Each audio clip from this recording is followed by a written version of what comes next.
అండి నమస్తే, నేను మీ Sonia. Welcome back to our channel smart Soni Shiva. ఈరోజు మన వీడియోలో క్విక్ అండ్ ఈజీ ఫ్లేవర్ఫుల్ రైస్ని అయితే చూపించబోతున్నాను. లంచ్ బాక్స్లోకి చాలా ఈజీగా చేసేయచ్చు, పిల్లలు కూడా చాలా ఇష్టంగా తింటారు. అదే అండి కరివేపాకు రైస్ అనమాట. చాలా చాలా బాగుంటుంది. ఈజీ ప్రాసెస్లో ఎలా చేసుకోవాలో చూపించేస్తాను పదండి. ముందుగా ఒక కుక్కర్ తీసేసుకొని అందులోకి ఒక గ్లాస్ దాకా బియ్యాన్ని వేసుకోవాలి. నేను ఇక్కడ నార్మల్ రైస్ని వాడుతున్నాను, మీరు బాస్మతి రైస్ అయినా యూజ్ చేసుకోవచ్చు. ఇప్పుడు ఈ బియ్యాన్ని 2-3 సార్లు శుభ్రంగా కడిగేసుకున్న తర్వాత ఇప్పుడు ఇందులోకి ఒక గ్లాస్ బియ్యానికి ఇక్కడ నేను ఒక గ్లాస్ వేసి రెండో గ్లాస్ ఇలా కొంచెం వెల్త్గా పోస్తున్నాను అనమాట. ఇలా వేయడం వల్ల అన్నం పొడి పొడిలాడుతూ చాలా బాగుంటుంది. సో వేసేసుకున్న తర్వాత ఇప్పుడు ఇందులోకి రుచికి సరిపడా ఉప్పు, ఒక 1 టీ స్పూన్ దాకా నూనెను వేసుకొని మూత పెట్టేసుకొని స్టవ్ మీద మీడియం ఫ్లేమ్ మీద 2 విజిల్స్ రానివ్వాలి. ఈలోపు మనం ఒక స్టవ్ మీద బాండి పెట్టేసుకొని అందులోకి ఒక 1 టేబుల్ స్పూన్ దాకా ఆయిల్ వేసుకోండి. ఇప్పుడు ఆయిల్ హీట్ అయిన తర్వాత ఇందులోకి 1 టేబుల్ స్పూన్ దాకా పచ్చిశనగపప్పు, 1 టీ స్పూన్ దాకా కందిపప్పు, 1 టీ స్పూన్ దాకా మినప్పప్పు, అలాగే ఒక 1/2 టీ స్పూన్ దాకా మిరియాలు, ఒక 1/2 టీ స్పూన్ దాకా నువ్వులు, ఒక 1/2 టీ స్పూన్ దాకా జీలకర్రని వేసుకోవాలి. ఇవన్నీ వేసేసుకున్న తర్వాత ఇవన్నీ బాగా ఫ్రై అయ్యే విధంగా ఫ్రై చేసుకోవాలి. మీడియం టు లో ఫ్లేమ్లో అడ్జస్ట్ చేసుకుంటూ చక్కగా ఫ్రై చేసుకోవాలి. ఇవన్నీ కొంచెం ఇలా గోల్డెన్ బ్రౌన్ కలర్లోకి వచ్చాక ఇందులోకి కారానికి తగ్గట్టు 4 లేదా 5 ఎండుమిరపకాయలని వేసుకోవాలి. ఎండుమిరపకాయలు కూడా కొంచెం ఫ్రై అయిన తర్వాత ఇందులోకి ముందుగా కడిగి శుభ్రం చేసుకున్న 1 కప్పు కరివేపాకుని వేసుకోవాలి. దీన్ని కడిగి నేను ఆరపెట్టుకున్నానండి, తడేమీ లేకుండా. సో కరివేపాకు కూడా వేసుకున్న తర్వాత చక్కగా ఇలా క్రిస్పీగా అయ్యేంత వరకు ఫ్రై చేసుకోవాలి. ఇప్పుడు ఇందులోకి కొంచెం చింతపండు వేసుకోవాలి, అలాగే ఒక 1/4 టీ స్పూన్ పసుపు, ఒక 1/4 టీ స్పూన్ దాకా ఇంగువ వేసుకొని అలాగే 1 టేబుల్ స్పూన్ దాకా కొబ్బరి పౌడర్ని వేసుకోవాలన్నమాట. కొబ్బరి తురుమును కూడా వేసుకున్న తర్వాత ఈ వేడికి చక్కగా ఇవి మగ్గిపోతాయి. ఒక 1/2 నిమిషం పాటు చక్కగా వేయించేసుకొని స్టవ్ ఆఫ్ చేసుకొని పక్కకు దించేసుకొని ఈ దినుసులన్నిటిని కూడా చక్కగా చల్లారి పెట్టుకోవాలి. ఈలోపు మనం రైస్ పెట్టుకున్నాం కదా, రైస్ ఉడికిపోతుంది అనమాట. సో రైస్ని ఒకసారి చూసేద్దాం పదండి. చూడండి, ప్రెజర్ అంతా పోయింది. పోయిన తర్వాత రైస్ని చూపిస్తున్నాను.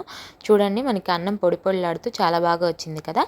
అదే మనం ఒక గ్లాస్ బియ్యానికి 2 గ్లాసులు నీళ్ళు వేస్తే కనుక అన్నం అనేది మెత్తగా ఉడికిపోతుంది, ఇలా పొడి పొడిగా రాదు. సో ఇలా పొడి పొడిగా ఉడికించుకొని గిన్నెలో వేసుకొని చల్లారి పెట్టుకోండి. ఈలోపు మనం దినుసుల్ని పక్కన పెట్టుకున్నాం కదా, అవన్నీ చల్లారిపోయి ఉంటాయి. ఇప్పుడు వీటన్నిటిని ఇలా మిక్సీ జార్లోకి వేసేసుకోవాలి. ఇలా మిక్సీ జార్లో వేసుకున్న తర్వాత చక్కగా వీటన్నిటిని కూడా మెత్తగా మిక్సీ పట్టేసుకోవాలి. చూడండి, నేను వీడియో క్లిప్లో చూపిస్తున్నాను కదా, ఇలా చక్కగా మెత్తగా మిక్సీ పట్టేసుకోవాలన్నమాట. ఇలా మెత్తగా మిక్సీ పట్టేసుకున్న ఈ కరివేపాకు పొడిని మనం ముందుగా చల్లారి పెట్టుకున్న అన్నం ఉంది కదా, సో అన్నంలో అంతా కూడా వేసేసుకోవాలి. ఇప్పుడు ఈ రైస్లో ఈ పొడి మొత్తం కూడా బాగా కలిసే విధంగా చక్కగా అంతా కూడా కలిపేసుకోవాలి. కరివేపాకు పొడి అంతా ఇలా రైస్లో కలిపేసుకున్న తర్వాత ఇప్పుడు ఉప్పు సరిపోకపోతే ఉప్పుని చూసుకొని ఉప్పుని అడ్జస్ట్ చేసుకోండి. అలాగే ఇక్కడ ఈ స్టేజ్లో ఒక నిమ్మ చెక్కని తీసుకొని 1/2 లెమన్ని ఇలా చక్కగా పిండేసుకోవాలి. పిండేసుకున్న తర్వాత అంతా కూడా బాగా కలిసే విధంగా కలిపేసుకోవాలి. ఇలా అంతా కూడా బాగా కలిపేసుకున్న తర్వాత ఈ రైస్ని పక్కన పెట్టేసుకొని ఇప్పుడు ఈ రైస్కి తాలింపుని పెట్టేసుకుందాం. స్టవ్ మీద బాండి పెట్టేసుకొని ఇందులోకి 2 టేబుల్ స్పూన్ల దాకా ఆయిల్ వేసుకోండి. ఆయిల్ కొంచెం హీట్ అయిన తర్వాత ఇందులోకి తాలింపు దినుసులను వేసుకోవాలి.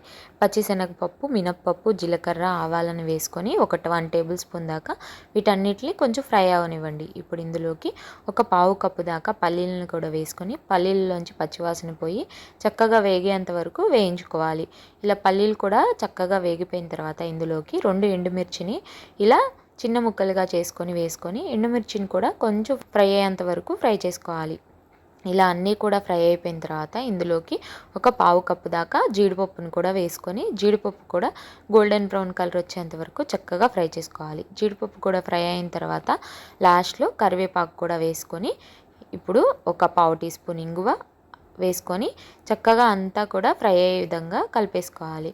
ఇలా ఫ్రై అయిన తాలింపుని మనం ముందుగా కరివేపాకు పొడి కలిపి పెట్టుకున్నాం కదా అన్నంలో, సో ఆ రైస్లో వేసేసుకోవాలి. ఇలా అంతా కూడా చక్కగా ఈ అన్నంలో తాలింపు మొత్తాన్ని కూడా వేసేసుకున్న తర్వాత తాలింపు అంతా చక్కగా అన్నానికి కలిసే విధంగా కలిపేసుకోవాలి. ఇలా నేను వీడియో క్లిప్లో చూపించిన విధంగా చక్కగా కలిపేసుకొని వేడివేడిగా సర్వ్ చేసుకోవడమే. చూసారా, చాలా ఈజీగా చాలా సింపుల్గా అయితే చేసుకోవచ్చండి. సో అంతే, మన కరివేపాకు రైస్ అయితే రెడీ అయిపోయింది. చూడండి ఎంత కలర్ఫుల్గా కనిపిస్తుందో, చాలా చాలా బాగుంటుంది. చక్కగా వేడివేడిగా సర్వ్ చేసిన, చల్లారిపోయిన తర్వాత తిన్నా కూడా మనకి చాలా బాగుంటుంది. చాలా క్విక్గా చేసుకోవచ్చు 5 నిమిషాల్లో. కరివేపాకు తినని పిల్లలైనా పెద్దలైనా సరే ఇలా ఒకసారి చేసి పెట్టండి, చాలా బాగుంటుంది. మనందరికీ తెలిసిందే కదా, కరివేపాకులో చాలా లాభాలు ఉంటాయి. సో తప్పకుండా ఈ కరివేపాకు రైస్ని మీ ఇంట్లో వాళ్ళకి ట్రై చేసి మీరు కూడా తిని ఎలా వచ్చిందో మీ ఫీడ్బ్యాక్ని నాతో షేర్ చేసుకోవడం అస్సలు మర్చిపోవద్దు. ఈ రైస్ ఒకసారి చేశారంటే వీక్లీ ట్వైస్ అయినా చేసుకొని తింటారు, అంత బాగుంటుంది.